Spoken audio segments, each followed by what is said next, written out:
Девочка, увидев новорожденного ребенка, которого баюкала их мать, твердо заявила, что ребенок не ее брат.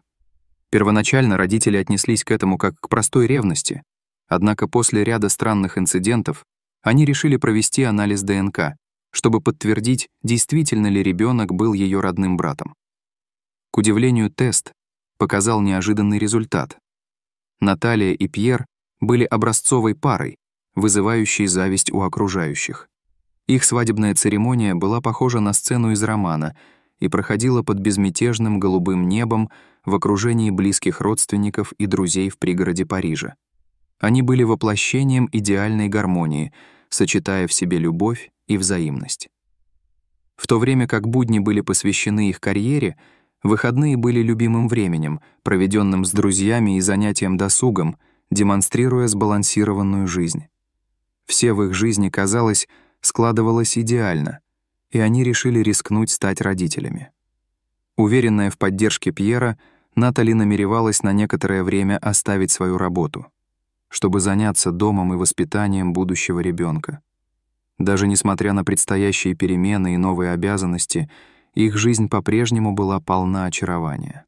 Натали позаботилась о том, чтобы их дом был уютным, наполненным ароматом домашней выпечки и безупречной чистотой. Вскоре родилась Луиза, их первая дочь. Луиза быстро стала центром их мира. Даже в младенчестве она была исключительно ласковой и плакала редко, в основном по ночам. Когда Луиза подросла, она стала проявлять незаурядный интеллект, приводя своих родителей в восхищение. Когда возраст Луизы приблизился к школьному, супруги решили отдать ее в престижную школу. В частной школе, известной своим вниманием к воспитанию одаренных детей, Пьера с особой гордостью относился к интеллекту своей дочери. «Давай не будем торопить события, она еще очень мала», — говорила Натали, взвешенно оценивая нетерпение своего мужа. Способности Луизы к учебе ярко проявлялись, и, несмотря на это, семья с радостью восприняла новость о второй беременности Натали. Луиза, которой было всего 5 лет, была взволнована и часто нежно гладила живот своей матери, желая поприветствовать своего будущего брата или сестру. Заботливость и покровительственный инстинкт Луизы были очевидны, и Натали дорожила этими моментами. Во время родов Натали пребывала в одиночестве, так как Пьер из-за непредвиденных обстоятельств содержался. Он попросил свою мать Марин присмотреть за Луизой. На этот раз роды Натали прошли по-другому. Их сын Джулиан родился в результате более сложного процесса, чем когда рождалась Луиза. Натали готовилась к естественным родам, но после нескольких часов напряженных схваток, совершенно измученная, по-прежнему не могла родить. Осознав серьезность ситуации, врач немедленно провел обследование и решил, что продолжать естественные роды было бы слишком рискованно, но Наталья настояла на своем. Еще через 30 минут стало очевидно, что у нее не хватит сил. Ситуация стала критической, когда акушер заметил, что положение ребенка делает естественные роды невозможными.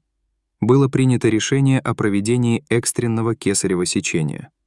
Пьер, приехавший в этот момент, был полон беспокойства. Он согласился с решением провести кесарево сечение, чтобы облегчить страдания Натали. Также Пьер был непреклонен в том, чтобы оставаться рядом с Натали, держа ее за руку, пока хирурги готовились к процедуре.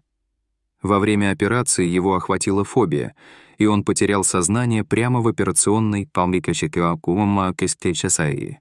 Все прошло успешно.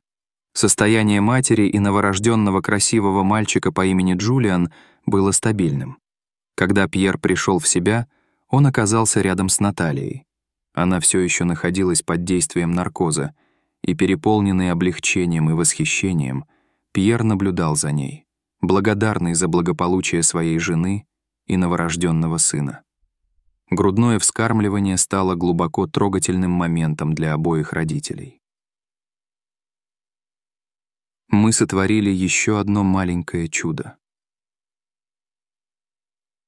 «Любовь моя, Пьер», — нежно прошептала Натали, целуя ее в лоб, переполненная радостью и предвкушением.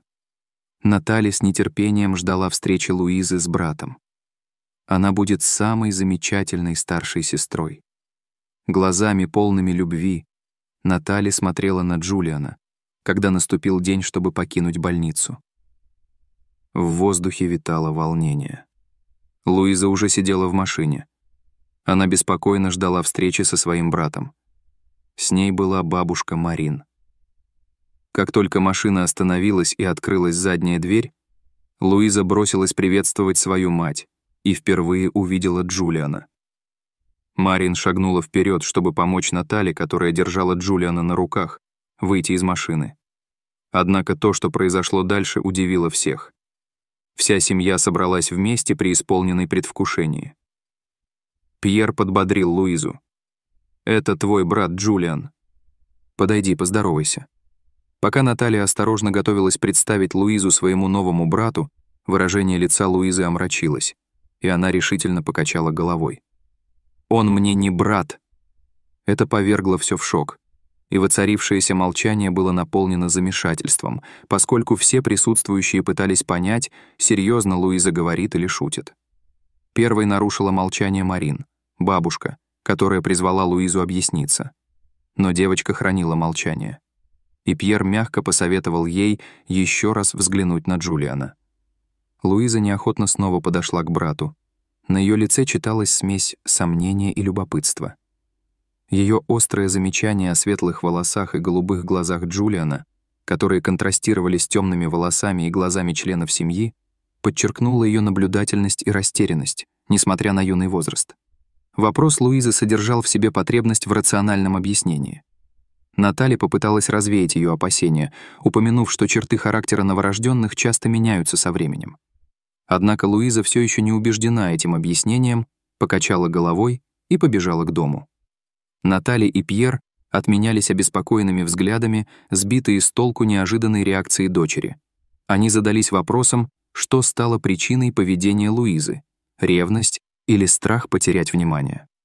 Во время их обсуждения Марин, бабушка Луизы, поделилась своими соображениями, предположив, что им не следует слишком беспокоиться, поскольку реакция Луизы может быть типичной для детей, которым внезапно приходится делить внимание своих родителей с новым братом или сестрой.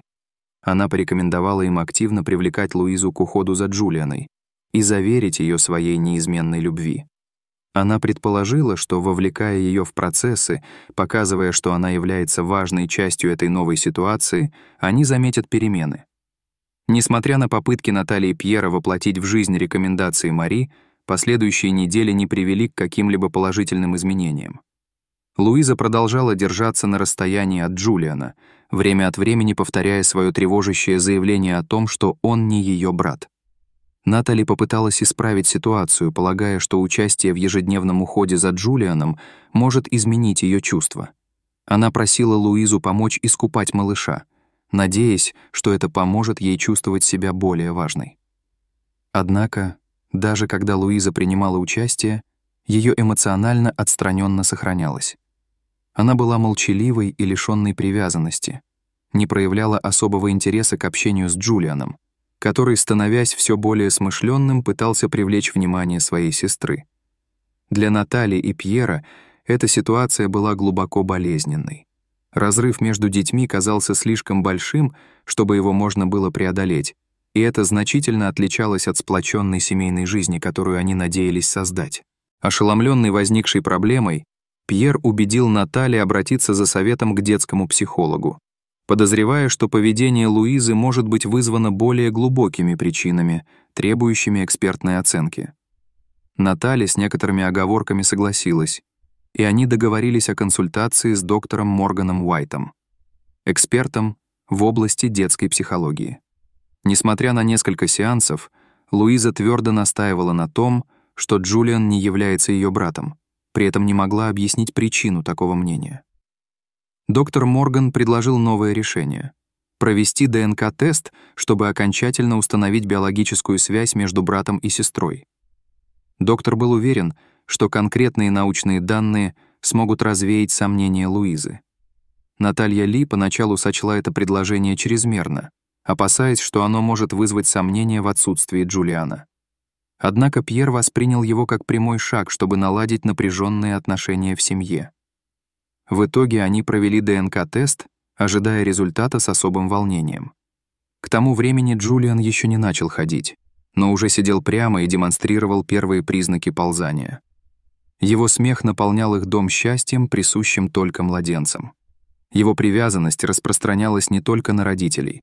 Он был связан особыми узами со своей бабушкой Марин, с готовностью тянулся к ней, чтобы обнять, а его любопытные яркие глаза радовали Наталье и Пьера каждый день, напоминая им о любви и свете, которую он принес в их жизнь. И счастье было омрачено только беспокойством, вызванным нежеланием Луизы общаться с Джулианом. Ситуация была поразительной, учитывая, что Луиза была вполне дружелюбна с чужими детьми. Наконец, в пятницу утром атмосфера в доме Натальи и Пьера разительно изменилась. Пьер получил результаты ДНК-теста, который сначала посмотрел в интернете и был поражен, не веря своим глазам. Его реакция привлекла внимание Натальи, которая подошла к нему с Джулианом на руках. Они оба были озадачены и несколько раз перечитывали, пытаясь понять смысл увиденного. В документе четко указывалось, что ДНК Джулиана не совпадала ни с одним из его родителей.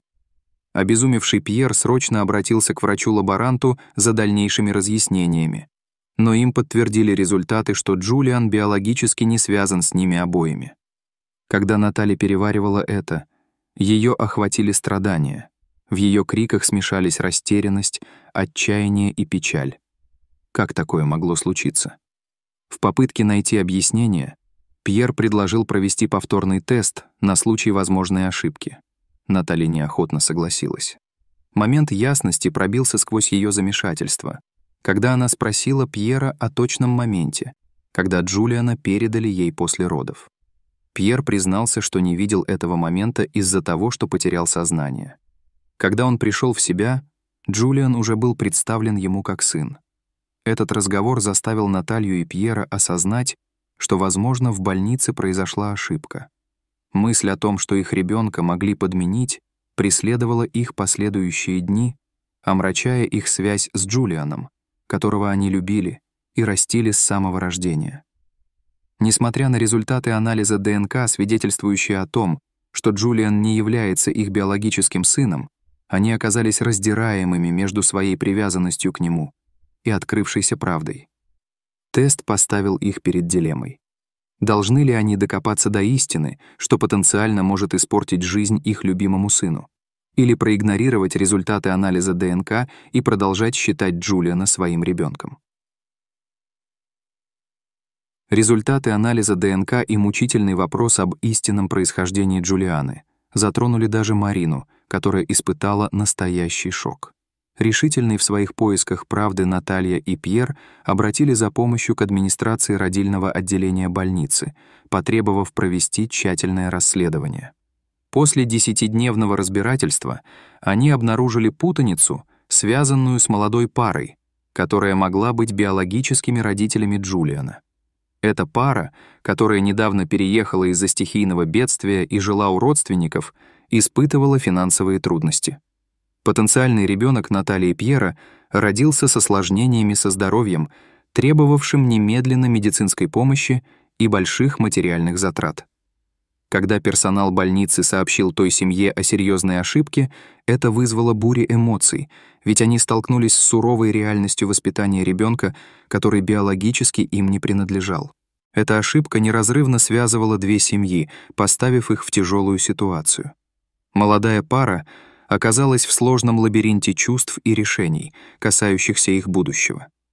Узнав правду, они были поражены смесью неверия и горя. Они считали мальчика своим, и мысль о расставании оказалась немыслимой. Наталья и Пьер также переживали из-за осознания того, что биологически Джулиан им не принадлежит. Руководствуясь чувством справедливости, обе семьи согласились обменяться детьми, которых они полюбили как своих собственных. Это решение стало глубоко болезненной главой в их жизни, вынудившей их расстаться с малышами, которых они любили с самого рождения. Во время беседы родителей захлестнул поток эмоций, когда они обняли своих биологических детей, одновременно испытывая отчуждение и зарождающуюся любовь к детям, которые были генетически связаны с ними, но были им незнакомы. Переходный период был трудным, поскольку каждая семья приспосабливалась к горько-сладкой реальности расставания с одним и принятием другого ребенка. Для семей началась новая глава, несмотря на то, что одна из самых трогательных страниц подошла к концу. По дороге домой Пьер ввел машину в задумчивом молчании, в то время как Натали нежно прижимала к себе своего биологического сына, размышляя о том, сколько времени потребуется этому ребенку, чтобы признать не свою мать, а Натали, чтобы ослабить глубокую материнскую связь, которую она испытывала к Джулиану. Пьера преследовали воспоминания о том, как Луиза интуитивно поняла, что Джулиан не был ее братом, и это так и осталось загадкой. Когда Натали и Пьер вошли в гостиную с ребенком, интерес Луизы был очевиден. Натали, баюкая младенца, опустилась на колени, чтобы Луиза могла рассмотреть его поближе. Малыш протянул руку, и лицо Луизы озарилось теплой, знакомой улыбкой. «Это мой брат? Можно мне подержать его?» — спросила она, и в ее голосе прозвучала вновь обретенная уверенность. Этот момент ознаменовал начало исцеления Надежды, поскольку семья стала свидетелем зарождающейся связи между Луизой и маленьким мальчиком. Малыш быстро адаптировался к своему новому дому, и вскоре Натали и Пьер почувствовали к нему глубокую любовь, что сопровождалось радостным общением Луизы и ее брата. Луиза стала значимой фигурой для него, разделяя с ним моменты смеха и открытий. В конце концов, мальчику была проведена успешная операция, направленная на восстановление его медицинских проблем. По мере того, как отношения брата и сестры становились все более тесными, это еще больше укрепило семейные узы. По мере взросления внука, Марин часто размышляет об этом событии, предполагая, что врожденное чутье Луизы сыграло важную роль в распутывании, больничной неразберихе и привело обе семьи к развязке истины. Детские инстинкты иногда могут быть удивительно проницательными.